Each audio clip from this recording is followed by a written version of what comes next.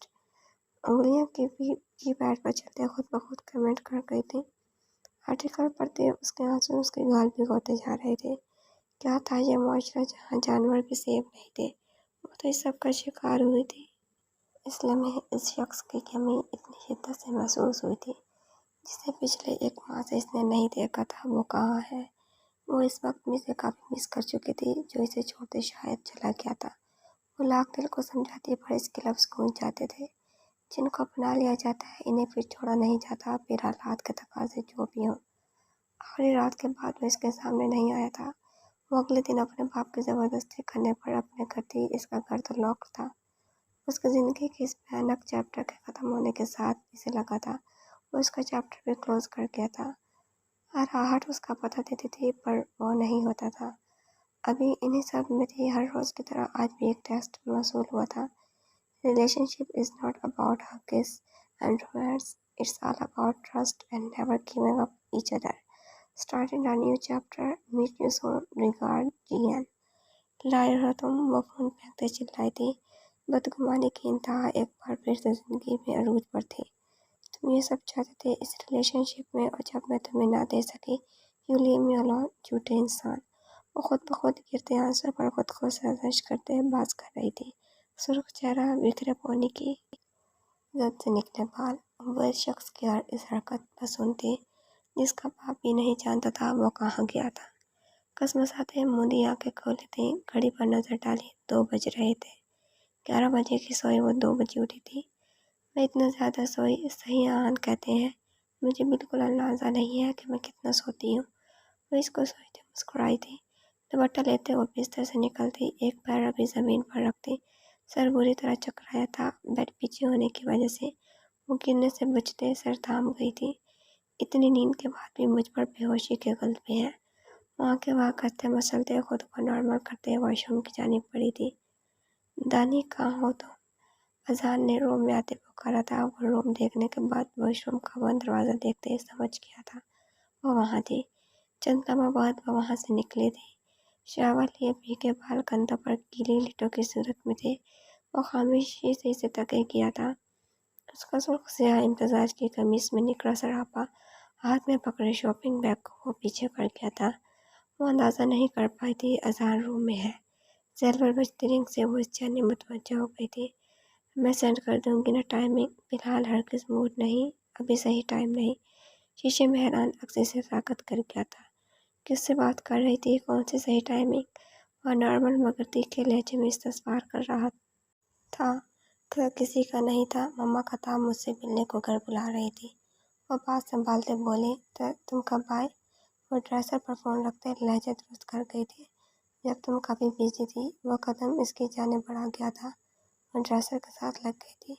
کچھ چھپا رہی ہو مجھ سے؟ اس کی گیلی کھینچ تھے۔ وہ اس کی آواز معطل کر گیا تھا۔ نہیں تو؟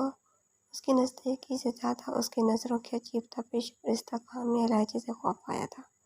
ہیپی اینیورسری دانین، پچھلے سال آج کے دن ہم ملے تھے۔ اس کو خود سے لگائے پر اصرار سے لہجہ تھا۔ دانین کی آواز پوری طرح ساتھ چھوڑ گئے تھے۔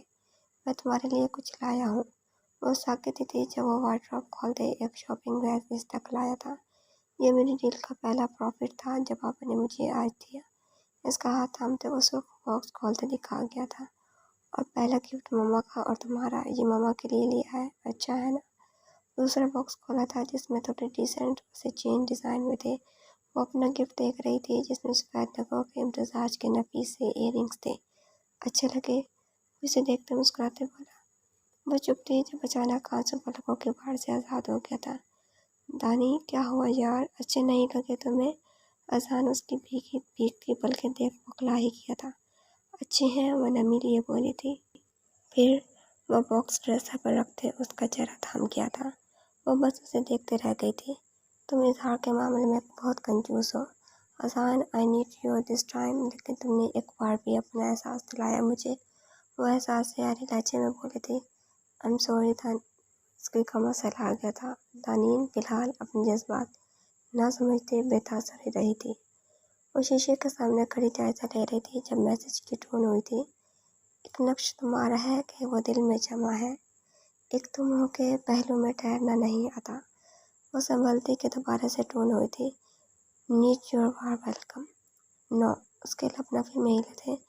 گہرے رائل بلو ڈریس میں وہ بالوں کو بیچر میں جکڑے بالکل سادہ سی تھی۔ نقش ہر آرائش سے اس لمحے پاک تھا، سوائے کانوں میں ایک نگ والے ٹاپس کے جو ہمیشہ اس کے کانوں میں تھے۔ میں اس کے لیے تیار ہو رہی ہوں، وہ اپنے سادہ سی حلیے کو دیکھتی سوچ سکی تھی۔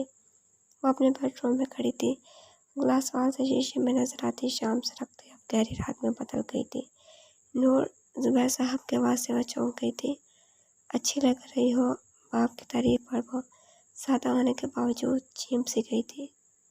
حالہ زندگی میں تمہیں بس خوش دیکھنا چاہتا ہوں۔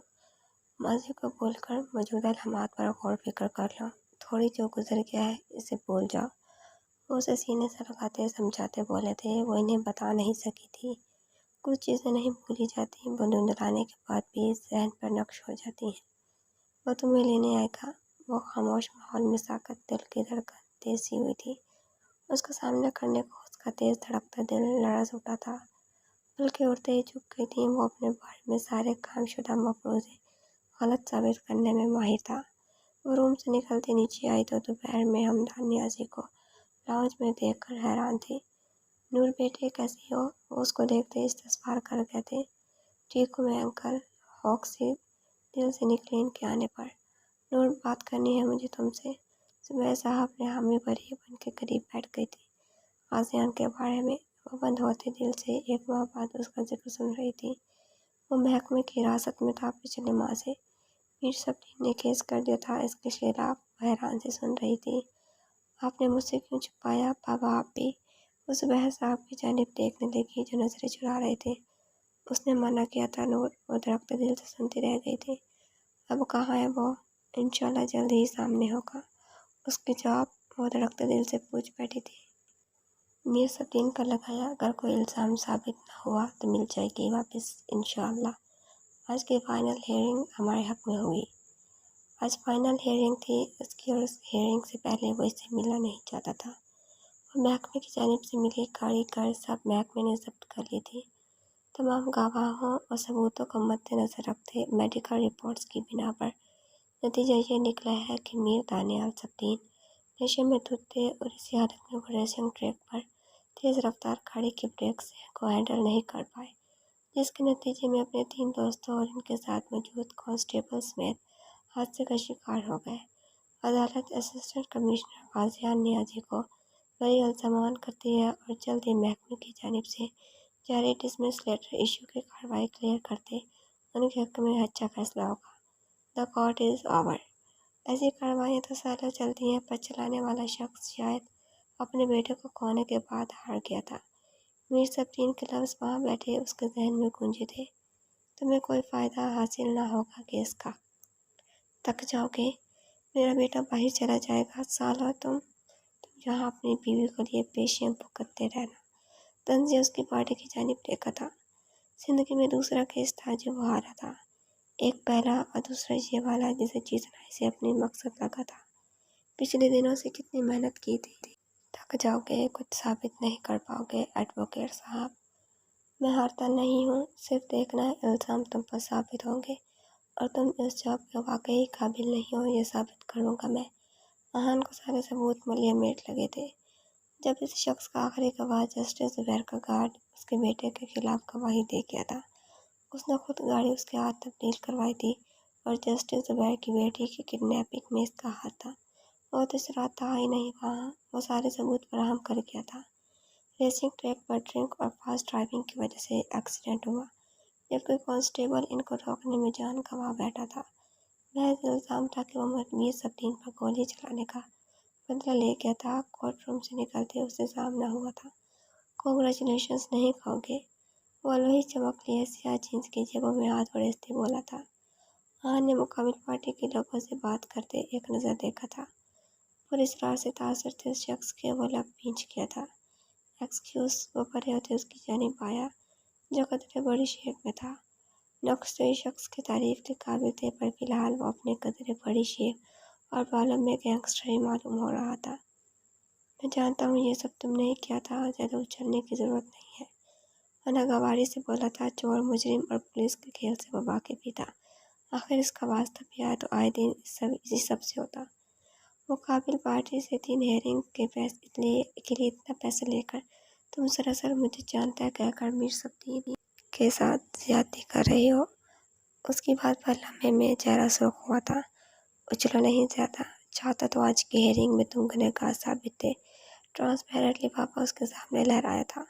یہ اس پوائنٹ سے پولیس کو ملی تھی جو تمہارے گن سے ہی نکلی تھی، اس میں گولی کا شیل تھا۔ یہ ثابت کرنے میں مجھے صرف 2 سیکنڈ لگیں گے، یہ تمہارے گن سے نکلی ہے جو تم نے جس بھی وجہ سے چلائی تھی، لیکن میں ایسا نہیں کرنے والا، سو ڈونٹ وری۔ اس کے سمت طلب دیکھتے وہ طنز مسکراہٹ لیے دوبارہ بولا تھا۔ اور رہی بات کنگریچولیشنز کی، اس کی مٹھائی تو تمہاری طرف ادھار رہی، امید ہے کبھی بھی تم سے دوبارہ میرا سامنا نہ ہو انشاءاللہ۔ وہ پچھلا واقعہ نہیں بھولا تھا جب وہ اس کی شادی کی رات اس کو اریسٹ کر کے لے گیا تھا، اور میں دعا کروں گا کہ تمہارا انشاءاللہ الحمدللہ میں تبدیل ہو جائے۔ آہن اس کی بات پر اس کی پشت تکتا رہ گیا تھا۔ لاؤنج سے دوبارہ اپنی غیر ہوتی طبیعت محسوس کرتے وہ اٹھی تھی جب اڑتے پھر اس کا بری طرح سر چکرایا تھا۔ ریحا، نائم اور ثانیہ بیگم دونوں نے باتوں کے دوران اس کو اڑتے دیکھ ٹھٹکتے پکارا تھا۔ ٹھیک ہو تم؟ بس ماما، سر پھٹنے والا ہو رہا ہے۔ ان کے سہارے پر ان کے کندھے پر ہی سر رکھ کے نڈالتے صوفے پر بیٹھ گئی تھی۔ ثانیہ بیگم سمیت اس لمحے روم سے نکلتی تعلیم کی زیرک نگاہوں نے اس کا زرد ہوتا چہرہ دیکھا تھا۔ کب سے ہے یہ؟ نائمہ نے خوشگوار حیرت لیے پوچھا تھا۔ ماما پرسوں 2-3 دنوں سے، میڈیسن بھی لی تھی، پھر بھی عجیب دل متلا رہا ہے، وہ نوزی سی پوزیشن میں بولی تھی۔